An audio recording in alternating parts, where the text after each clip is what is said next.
Nobody wants a prison near their home. So they're built in outlying areas, away from civilization, away from major airports. Aleph goes to prisons that you have to fly into a town, you have to rent a car, and you have to pray that you can find them. And you have never been alone until you have been in the bowels of a prison, talking to someone who's a fundamentally decent man or woman who've been stripped of their dignity, their family, their community, and they have nothing. And then when Aleph shows up and gets them a menorah, and Aleph shows up and gets them matzah, or Aleph shows up and just says, hello, we're here, and Aleph sends their kids to camp, and Aleph takes their spouses and trains them and gives them jobs and gives them mortgages and gives them rent.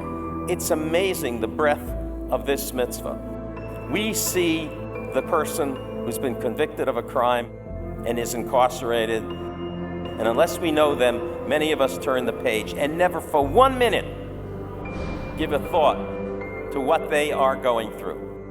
Never for 1 minute give a thought to what their family is going through. And not for 1 minute do we worry about their dignity.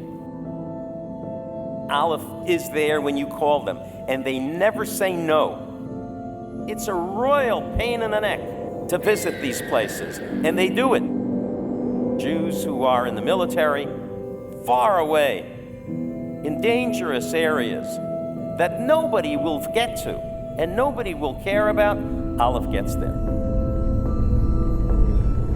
And there's no agenda, there's nothing in it for them except the mitzvah. They believe in this mission, they believe in what the Rebbe told them their mission was, that no one should feel alone.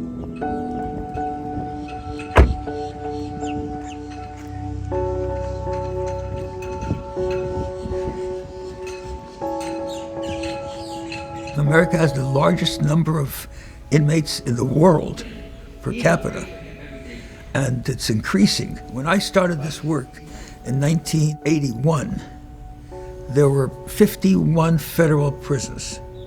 Today, there are 3 times as many. The default punishment in America is prison.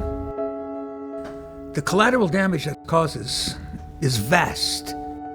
You're destroying a whole segment of society. That's the next generation, children, parents, siblings. Massive costs.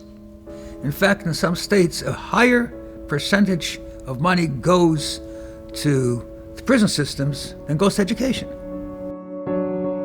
And that's for millions of people behind bars. We have to rethink the modality of punishment. All these organizations in criminal justice work their butts off. It's required. Aleph outworks everybody. They're just the most persistent organization in the movement. They just refuse to lose. They will not let an injustice go unanswered. They will not let families fight alone. It's an unbelievable commitment, and they make us better. They make us better because if these guys are gonna work this hard, how can we take a day off? It's one of the most genuine commitments in the field. These aren't black folks. These aren't folks coming from the hood. These are people who are coming out of the power of their faith. They're coming from the depth of their soul. They're not fighting for their organization's name. They're fighting for each family, each person, and it shows, and it brings out the best in all of us. We live in a country that has 5% of the world's population and 25% of the world's inmates. There's a need to talk about this issue, which is framed as criminal justice reform. The effects on families, the effects on children, the collateral damage that happens, and that's what these conferences and these conversations are about, is rethinking our sentencing laws, rethinking incarceration. 2/3 of federal judges in 96 responded to this survey by saying there ought to be alternative to incarceration programs. DOJ supports them, the FJC supports them, the ABA, Right on Crime, across the political spectrum. No other organization has the drive and the compassion and push that Aleph has. But really the biggest difference that I see is nobody has learned to work with the Bureau of Prisons as well as Aleph has. Aleph has connections and has met with and has spoken with every director of the Bureau of Prisons as long as I can remember. They speak with most of the assistant directors of the Bureau of Prisons, all of the regional directors.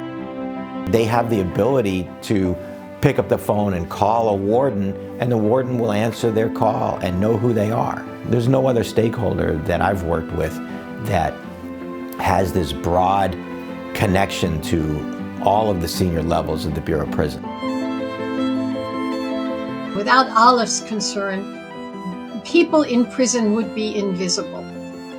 And it's almost that was in fact one of the purposes of penitentiaries. You put people away so they're out of sight, they're out of mind, and they are invisible. It is a measure of who we are. And the rates of imprisonment and the length of imprisonment of the past 40 years should be a scandal for all of us. And Aleph really focuses on that. It is tikkun olam. We don't see the whole picture. Aleph sees the whole picture from the widest angle that's possible.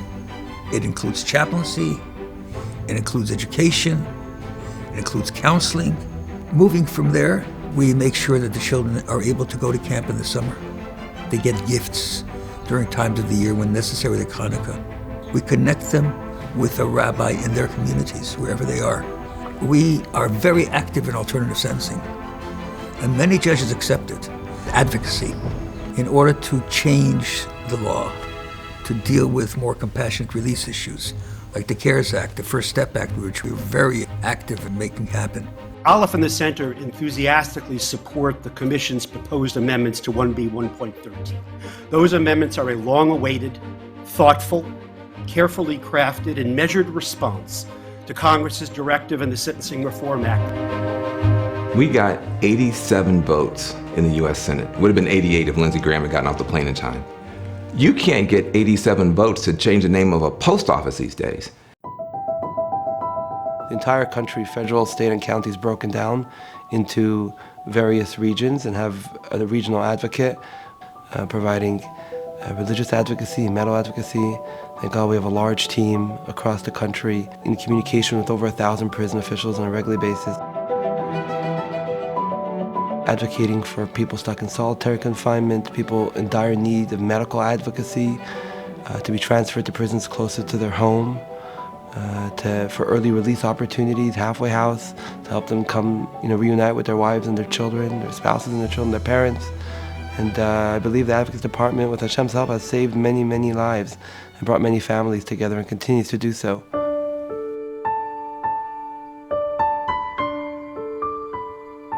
Aleph was not started just for Jews in prison. It was started for Jews in limited environments. Soldiers, we don't think a person has to leave his house for 6 months and his wife and kids are left behind. And they have to fend for themselves, and the kid has to get bar mitzvah and needs a Jewish education.